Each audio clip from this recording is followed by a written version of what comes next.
Is a famous, successful computer game designer.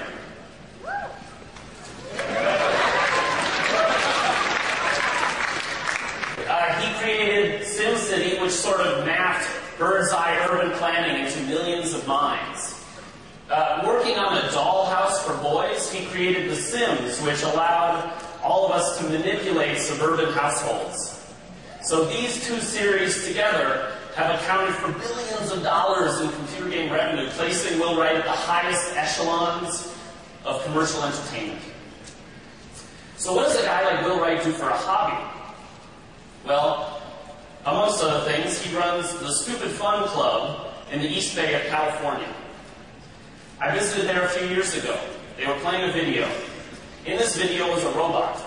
The robot was laying on its side in a public street, and it was kind of calling out, "Help me! Help me! I've fallen over. Won't you help me?" And the video was taping the responses of people to, like, basically a homeless, helpless robot. And it was kind of upsetting and pretty amusing. So I was standing there with an amused sort of grin on my face, and someone came up to me and handed me a plastic visor and a plastic bodysuit. And I put both of these things on in the spirit of the evening. And along comes this robot, which wheels up to me and immediately begins firing rapid-fire projectile ping-pong balls at my face and body. And I'm thinking, you know, I'm looking around and I see in the back of the room there's Will Wright behind the controls sort of steering and watching, and I think wondering, how long will this guy stand there? So, I mean, this idea of experimenting, of testing with things, he's made it possible for all of us to experiment with the systems that surround us. Anyone who's built a house in The Sims and taken away all the doors and toilets knows exactly what I'm talking about. So now Will Wright is building a simulation of the universe. Wow. Will Wright.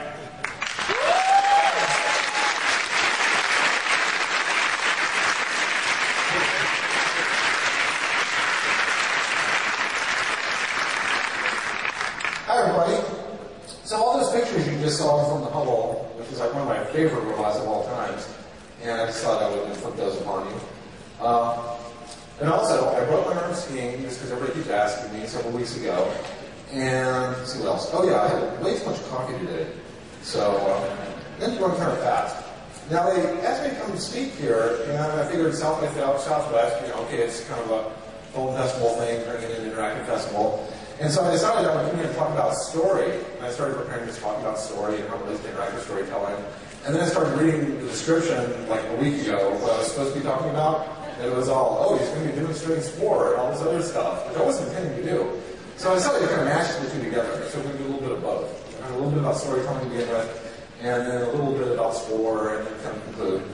By the way, I love the idea, we can go to the PowerPoint now. I love the idea of naming a conference after its location, its coordinate system, although I think it would be more accurate if you kind of specify the space-time coordinates. Although this is maybe a little less memorable, but at any rate, so a few thoughts on storytelling. First, I want to tell you why I hate stories that my computer tries to tell me. You know, this has always been like a holy grail when it comes to computer entertainment, is how we make interactive stories, because stories kind of been the model. You know, movies really are almost what we've been looking at as kind of our heritage. So I want to talk just a little bit really briefly first about the nature of story. First of all, before we get to story, the way I look at the world is as a simulation. That there are all these things happening, and there's a state of the world. And, you know, a lot of these things cascade into the next state of the world. This is kind of how a computer simulation works. And so we kind of turn the clock, and certain things are causing changes in other things. And it's a very dense kind of parallel web of events. Now, the story really is following one causal chain and presenting that to the person, to the viewer. In some sense, the story is really all about the causal chain of events. So they're causing other ones. It kind of leads to an interesting conclusion over a story arc. Now, the stories tend to be, you know, of course, unchanging, very linear. Everybody's going to go through the same word to Star Wars, whereas games inherently, you know, tend to be very open-ended. You know, in some sense, the game is more like a vehicle where the player can kind of explore all these different paths and directions. And also, a lot of media have kind of a primary thing that they hook into. So movies really are primarily a visual medium.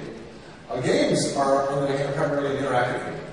And so whenever we take control away from the player at all, we are throwing away the most important thing about games. You know, it's equivalent to going to a movie theater and showing them a blank screen. You know, you're basically throwing away the thing that really comes, the DNA of that medium. So we can kind of map these things out a little bit, you know, kind of interactive medium on one side, passive on the other. Certain different games have kind of different levels of interactivity. Games inherently are kind of this branching tree. If you look at like a chess program, how it works, it's actually exploring all the possible states that the chess game can take. In some sense, we're actually trying to find the most compressed rule set that we can then generate the largest possibility space with in a game, which is really just the opposite process of science. Science is really looking at all this data in the world, and how do you find the simplest, most compressed rules to re-describe all that data. So we have a linear sequence that's kind of the basis of story. That's what I'm going to zero in on right now. There's a topology difference here between games, you know, and the story. And part of that is really because of the point of view. You have a very controlled point of view when you're watching a story. And because of that, you can present a very dramatic arc, a very engineered dramatic arc, where everybody's going to use the same kind of events, feelings, etc., emotions over the arc of the movie. A game, on the other hand, it's a little bit more like this. You know, you kind of go up here, you lose, you go back to the beginning. You back up, lose again, go back to the beginning. And so this dramatic arc thing in the game really doesn't feel like a dramatic arc. You know, it feels like you're kind of redoing the same thing over and over. And so because of that, one of the things that we've always thought of is that movies are far more compelling. Linear drama is more compelling than interactive drama, which we tend to think of as very flat, and it basically is. Now, stories really are based on a lot of properties, and I think language is one of them, imagination, but probably the most important one for me is empathy.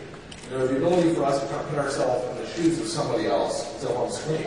You know, movies have these wonderful things called actors. They're basically emotional stand-ins, emotional avatars. And I can look at an actor on screen, and we have a circuit in our brain where I can kind of inhabit that person and feel what they're feeling so effectively.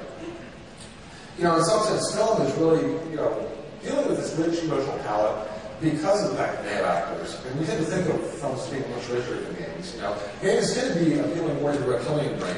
You know, the kind of basic instincts of, you know, fear, aggression. But on the other hand, I think that there are a lot of things that games do. They have a different emotional palette than linear entertainment. It's not that they don't have an emotional palette, but the things I felt in games that I've never once felt in a movie. Things like pride or accomplishment.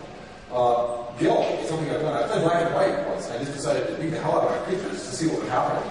And I had this, you know, crying, beat-up creature, and I actually felt really bad about it, even though I knew it was a simulation. And I never felt guilty watching the film. And so really the appeal, I think, you know, the circuit in our brain that kind of makes stories appealing to us and entertaining is empathy. The fact that we can empathize and put ourselves into these stories. Whereas games is more agency. It's the fact that I'm causing what's going on the screen. So in a movie, I'm really kind of asking, you know, what's going to happen next in this causal chain. In a game, it's more, can I do this? Can I accomplish what I want to do? So in some sense, these are both kind of in your imagination, building these elaborate models. So we basically have everything building models from the storytelling side,